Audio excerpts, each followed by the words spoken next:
So ಇವ್ರಿಗೆ ಏನಾಯ್ತಮ್ಮ, ಸ್ವಲ್ಪ ಅದ್ರ ಬಗ್ಗೆ ಸಾಕ್ಷಿ ಹೇಳಿಮ್ಮ. ಫಸ್ಟ್ ಅವ್ರಿಗೆ ಎದ್ದೇಳಕ್ ಆಗ್ತಿರ್ಲಿಲ್ಲ, ನಡೆಯಕ್ ಆಗ್ತಿರ್ಲಿಲ್ಲ, ಯಾವ್ದು ಮಾತು ಇರ್ಲಿಲ್ಲ, ಮನೆಯಲ್ಲೇ ಇದ್ರು. ಅವ್ರು ಹೆಚ್ಚು ಬರ್ತಿಲ್ಲ. ಅವ್ರಿಗೆ ತಂದೆ ತಾಯಿಗಳು ಇವನೊಬ್ಬನೇ ಮಗ. ಅವಾಗ ಇಲ್ಲಿ ನಾವು ಪ್ರೇಯರ್ ನಡೆಸುವಾಗ, ನೀವು 2 ವರ್ಷ ಬ್ಯಾಕ್ ಹಿಂದ್ಗಡೆ ಬರುವಾಗ ಯಾರೋ ಬಿಲಿವರ್ಸ್ ಹೇಳಿ ಕರ್ಕೊಂಡು ಬಂದಿದ್ರು. ಅವರಿಗೆ ಕರ್ಕೊಂಡು ಬಂದು ನೀವು ಪ್ರಾರ್ಥನೆ ಮಾಡೋ ಅದೇ ಕ್ಷಣದಲ್ಲೇ ಅವ್ರು ಈ ಆಲಯದಲ್ಲಿ ಓಡಾಡಿದ್ರು. ನಾವು ವಿಡಿಯೋನು ಮಾಡಿದ್ವಿ, ನಮ್ಮ ಕಡೆ ಇದೆ, ಓಡಾಡಿದ್ರು. ಫಸ್ಟ್ ಅವಾಗ ಬ್ಲೂ ಕಲರ್ ಬನಿಯನ್ ಹಾಕಿದ್ರು ಅವರು, ಹೌದು, ಸ್ಕೈ ಬ್ಲೂ ಬನಿಯನ್ ಹಾಕೊಂಡಿದ್ರು.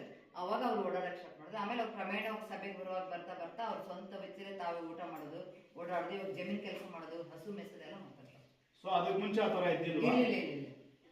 ಆ ತರ ಎಷ್ಟು ವರ್ಷ ಆಯ್ತಮ್ಮ? ಒಂದು ವರ್ಷದಿಂದ ಹಾಗೆ ಇದ್ರು. ಓ ಹಂಗೆ. ಸೊ ಇವಾಗ ಚೆನ್ನಾಗಿದ್ದಾರೆ.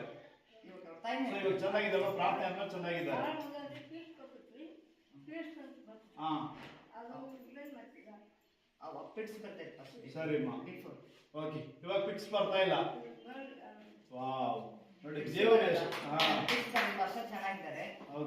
ಸ್ವಂತವಾಗಿ ಅವೇ ಜಮೀನ್ ಕೆಲಸ ಎಲ್ಲ ಮಾಡ್ತಾರೆ. ತಂದೆ ಜೊತೆ ಜಮೀನ್ ಕೆಲಸ ಮಾಡೋದ್ರ ಕೆಲಸ ಮಾಡ್ತಾರೆ, ಹಸು ಮೇಯಿಸ್ತಾರೆ, ಸ್ವಂತವಾಗಿ ತಾವೇ ಊಟ ಮಾಡ್ತಾರೆ, ಎಲ್ಲ ಮಾಡ್ತಾರೆ. ಫಸ್ಟ್ ಆತರ ಇಲ್ಲ, ಅವ್ರ ತಾಯಿನೇ ಮಗು ತರ ನೋಡ್ಕೋಬೇಕು. ನೋಡಿ ದೇವ್ರ ಯೇಸು ಸ್ವಾಮಿ ಇವತ್ತಿಗೂ ಇದ್ದಾರೆ ಅಂದ್ಬಿಟ್ಟು, ಸೊ ಇಲ್ಲ ಇದಕ್ಕಿಂತ ಒಂದು ಬಲವಾದ ಸಾಕ್ಷಿ ನಮಗೆ.